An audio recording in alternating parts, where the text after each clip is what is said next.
In a cavern in the canyon, excavating for a mine, dwelt a miner of 49. In the mid-20th century, Westerns reigned supreme on movie and TV screens.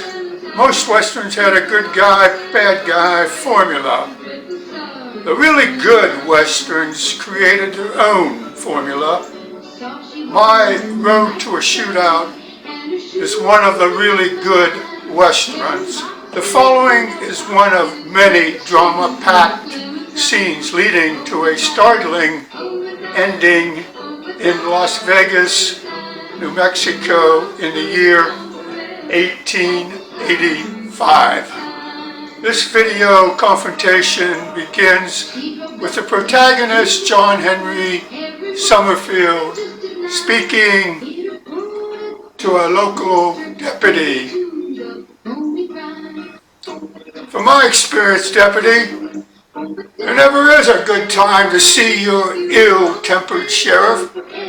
I need information on a marauding gunslinger named Francis Bolingbroke.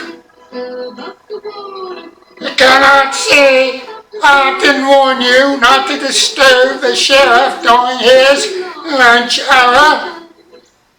The deputy replied, opening the door for John Henry. Inside, John Henry came upon the same two smartly dressed deputies who, unable to toss horseshoes because of the rain, played checkers in the sheriff's office. As before, both deputies, wearing identical white shirts, black vests, and black trousers, were clean-shaven except for pencil mustaches. Both deputies eyed John Henry as he studied the sheriff sitting behind his desk, eating steak and washing it down with beer. The large Smith & Wesson single-action pistol hanging from his shoulder holster caught John Henry's eye. I came to ask you, Sheriff, about a man named Francis Bolingbroke. I know him to be the leader of the murderous gang that burned the Cardwell Ranch. The sheriff pushed his half-finished steak to the side of the desk, and with a grunt of disgust, he quaffed what was left in his glass of beer and approached the man who had interrupted his lunch.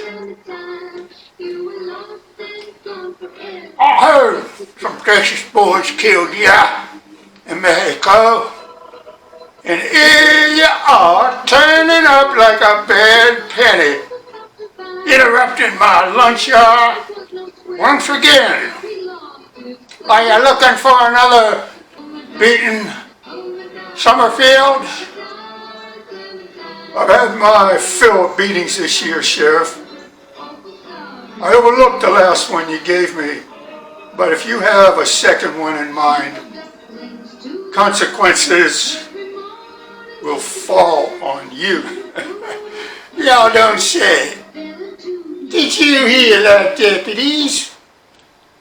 This man just threatened a legitimately elected sheriff of San Miguel County.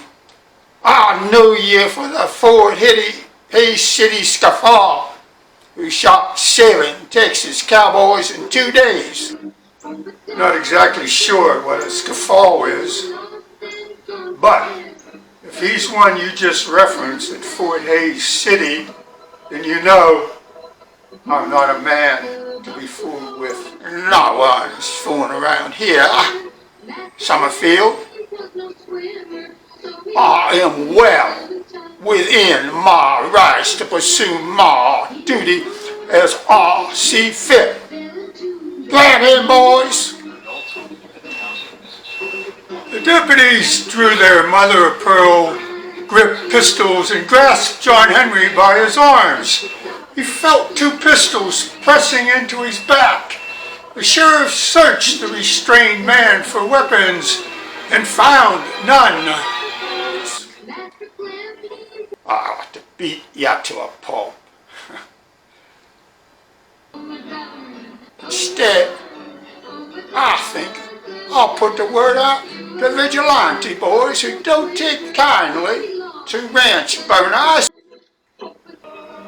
Your local mortician related to me, the public opinion is on my side for taking revenge on the families of my daughter's murderers. So you vigilantes won't be stringing up rope on the town windmill. I need you to identify the background of one last wrongdoer involved in the Caldwell murders and kidnappings. He goes by the name of Francis Bolingbrook and hails from Kansas. I came to see if you have a wanted poster on this Bolingbrook. Even if I wanted to help you, which I don't, I am not familiar with the name Bolingbrook.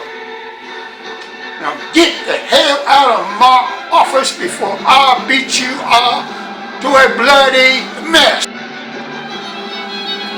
It seems to me, Sheriff, that you are afraid of this Bolingbrook, given your reluctance to chase the gang who kidnapped the Caldwell females, and now your refusal to turn over what information you have on Bolingbrook. Yes.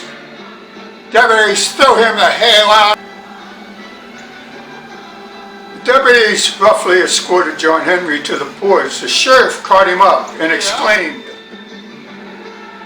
"The next time I see you, Summerfield, it'll be to hang ya. And that day will be when wanted posters show up on ya." A slight smile formed on John Henry's lips. In that moment he knew word of his fatal shootout wherein Benny Benson had fallen in a blaze of bullets had not reached the nasty-tempered sheriff, and even if the information did, there was little the lawman could do about it because the shootout was out of his jurisdiction. The deputies him off the porch into the rain. Well, that ends the nose-to-nose confrontation. John Henry will have a final reckoning with this brutal sheriff. The Western novel is entitled Road to a Shootout.